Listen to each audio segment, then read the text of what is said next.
বাংলাদেশি জামাই ও নাতিকে ভারতীয় নাগরিকত্ব দিতে শ্বশুরের ভুয়ো পরিচয়। কেতুগ্রাম ২ নম্বর ব্লকের উদ্ধারণপুর গ্রামের মিশ্র পাড়ায় চাঞ্চল্যকর ঘটনা। অভিযোগ উঠেছে যে বাংলাদেশের শরিয়াতপুরের বাসিন্দা দুলাল মণ্ডল এবং দুর্জয় মণ্ডল যথাক্রমে জামাই ও নাতিকে ভারতে স্থায়ী বাসিন্দা করার জন্য কালাচাঁদ মণ্ডল নির্বাচন দপ্তরের নথিতে ভুয়ো বাবা সেজেছেন। অর্থাৎ কালাচাঁদ মণ্ডল জামাইয়ের বাবা, আবার নাতিরও বাবা। দুলালের ভোটার কার্ড, আধার কার্ড এবং রেশন কার্ডে কালাচাঁদ মণ্ডলকে বাবা হিসেবে দেখানো হয়েছে। পেশায় প্রান্তিক চাষি কালাচাঁদ মণ্ডল এই ঘটনা স্বীকার করে নিয়েছেন।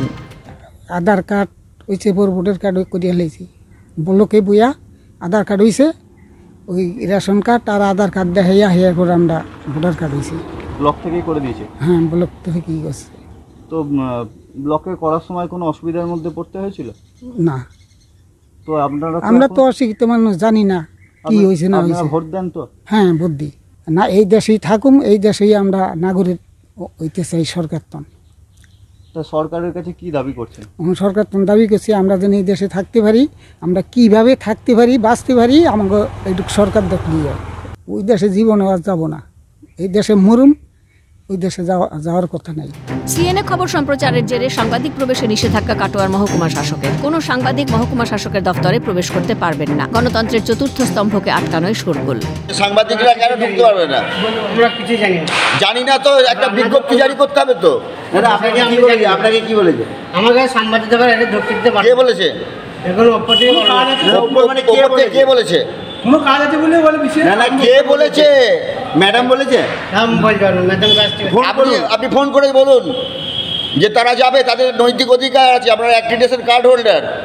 সাংবাদিকদের প্রশ্ন, তাহলে কি প্রশাসনের গাফিলতি ধরা পড়ে গেছে? অভিযুক্তকে মহকুমা শাসক ডেকে পাঠিয়েছিলেন। ঘটনা ধামাচাপা দিতেই কি এত তৎপরতা? ঘটনাস্থলে আসে পুলিশ, পরিচয়পত্র দেখানো হয় পুলিশকে।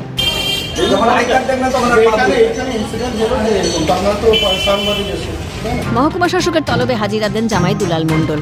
ভুল হয়ে গেছে বলে তিনি জানান। বলছি, তা আপনি যে বাবা করলেন, শ্বশুরকে বাবা করেছিলেন তো?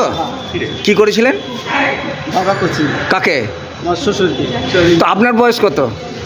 স্যার আমার বয়স আছে, বয়সে ভুল গেছে। আর তাহলে আপনার বাবার বয়স 5 বছরে কালাচাঁদ বাবু বাবা হয়ে গেল? হয় না তো স্যার। তাহলে হ্যাঁ, বয়সে ভুল দিয়ে লেগেছে স্যার।